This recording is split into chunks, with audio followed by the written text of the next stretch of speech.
తులసిరెడ్డి గారు చెప్పండి వర్మ గారు. మీరు దేనికి సై దేనికి నై? అంటే ఇక్కడ ఒకటి మహిళా రిజర్వేషన్ బిల్లు, రెండు డీలిమిటేషన్. దాని మీద కొంత మహిళా రిజర్వేషన్ సంబంధించి ఎవరికి డిస్ప్యూట్ లేదు. 100% అన్ని పార్టీలకు అందరికీ దాంట్లో ఏం డిస్ప్యూట్ లేదు. దాన్ని డీలిమిటేషన్ కలిపి పెట్టడము ఒక డౌట్ వచ్చింది. డీలిమిటేషన్ లో ఏ ప్రాతిపదిక తీసుకుంటారు? 2011 జనాభా ప్రాతిపదికన, లేకుంటే గంపగుత్తగా ప్రతి రాష్ట్రానికి 50% అనేది క్లారిటీ రాలేదు. బహుశా 2011 జనాభా లెక్కల ప్రకారం తీసుకుంటారేమో అనేది కొంత అందరికి డౌట్ వచ్చింది. అది ఇప్పుడు అమిత్ షా గారు వచ్చేసి, నేను కూడా ఇప్పుడు లేటెస్ట్ గా ఇప్పుడు చూశాను, నేను గంట ముందు వరకు కూడా నాకు కూడా బహుశా జనాభానే తీసుకుంటారేమో, ఇది అపోజిషన్ చేస్తానని అపోజ్ చేస్తాను అనుకున్నాను. ఇప్పుడు అమిత్ షా గారు వచ్చేసి క్లారిటీ ఇచ్చారు లోక్సభలోనే, అన్ని రాష్ట్రాలకు 50% దాంట్లో గంపగుత్తగా అని చెప్పడం జరిగింది. కాబట్టి ఇప్పుడు పెద్దగా ఇష్యూ కాదని నా అభిప్రాయం. మహిళా రిజర్వేషన్ బిల్లు ఇష్యూనే కాదు, దానికి డీలిమిటేషన్ కు లింక్ పెట్టినప్పుడు డౌట్ వచ్చింది. ఆ డీలిమిటేషన్ అంటే రెండు అంశాలు, ఒకటి జనాభా ప్రాతిపదిక తీసుకుంటారా, లేకుంటే గంపగుత్తగా 50% అని. కనుక గంపగుత్తగా 50% తీసుకుంటే పెద్ద ఇబ్బంది ఏమి ఉండదు. దక్షిణాది ఉత్తరాది కుటుంబ నియంత్రణ ఈ పెద్ద ఇష్యూ రాదు. అలా కాకుండా పాపులేషన్ తీసుకుంటే వస్తుంది అనుకున్నారు, పాపులేషన్ కాదు గంపగుత్తగా అని చెప్పారు. కాబట్టి ఇంకా పెద్ద దీని గురించి పెద్ద డిస్కస్ చేయాల్సింది ఏమీ లేదు. సార్ ఏంటి మోదీ గారికి జగన్మోహన్ రెడ్డి గారు ఏ అంశమైనా సరే ఆయన ముందు వరుసలో ఉంటున్నారు?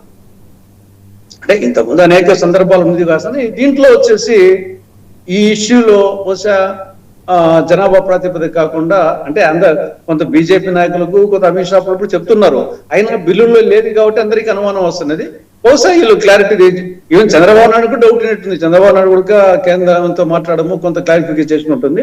అదేవిధంగా జగన్ కూడా చేసుకుండొచ్చేమో. కాబట్టి ఈ ఇష్యూలో సపోర్ట్ చేయడం అనేది అది పెద్ద లోబడినట్టు కాదని నా అభిప్రాయం.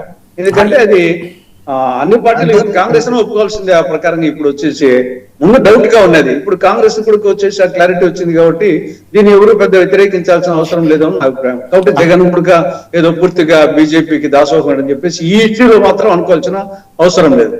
ఈ ఇష్యూ కాదు, ఏదైనా ఆయన అటువైపే మొగ్గు చూపిస్తారు కదా.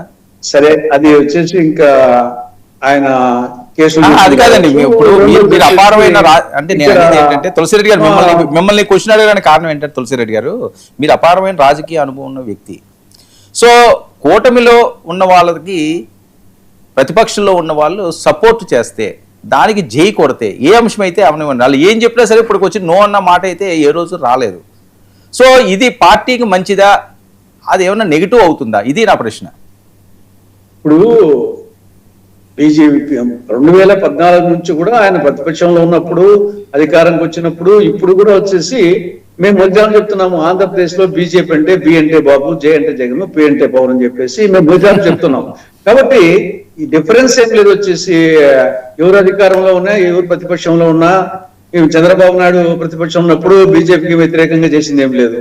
కాబట్టి వాళ్ళ అవసరాల దృష్ట్యా రాష్ట్రంలో ప్రధానమైన ప్రాంతీయ పార్టీలు ప్రత్యర్థులు వాళ్ళే ఉన్నారు. కాబట్టి న్యాచురల్ గా కేంద్రంతో ఎందుకు వైరం పెట్టుకోవాలనే యాంగిల్లో చేస్తారు. కాబట్టి దీంట్లో ఒక జగన్నే కాదు, ఇప్పుడంటే కుటుంబంలో ఉన్నారు, అంతకుముందు కుటుంబంలో లేనప్పుడు కూడా జగన్ అధికారంలో ఉన్నప్పుడు కూడా 2019లో సెపరేట్ గా పోటీ చేశారు కదా, TDP and BJP Janasena separate గా పోటీ చేసినప్పుడు కూడా అప్పుడు కూడా ఈ స్టాండ్స్. కాబట్టి మనము ఒకటి కేసులు, రెండు వచ్చేసి కేంద్రంతో అనవసరమైన ఘర్షణ ఎందుకు అనే యాంగిల్లో వచ్చేసి అటు చంద్రబాబు నాయుడు 2019లో ఘర్షణ పెట్టుకొని దెబ్బతిన్నాడు.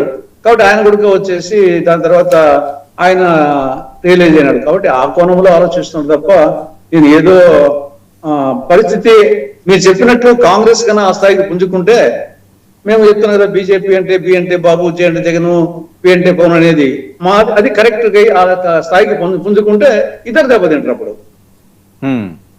అప్పుడు టీడీపీ దెబ్బతింటది, వైకాపా దెబ్బతింటది. మేము ఆ స్థాయికి పోలేదు కాబట్టి వాళ్ళిద్దరి మధ్యనే ఉంది. కాబట్టి ఇంకా ప్రస్తుతానికి అది పెద్ద డిఫరెన్స్ ఏం రాదు. వాళ్ళు పేరుకి కూటమి అనుకున్నా కానీ రాష్ట్రంలో వచ్చేసి టీడీపీ జగన్ అనే వర్షంలోనే ఉంది కాబట్టి, వైకాపా వర్షంలో ఉంది కాబట్టి పెద్ద నష్టం అవుతుంది అనుకోలేదు. దాన్ని ఎన్క్యాచ్ చేసుకునే శక్తి మాకే కాంగ్రెస్ లో ఉంది, కానీ ప్రస్తుతానికి ఆ స్థాయిలో లేము మేము.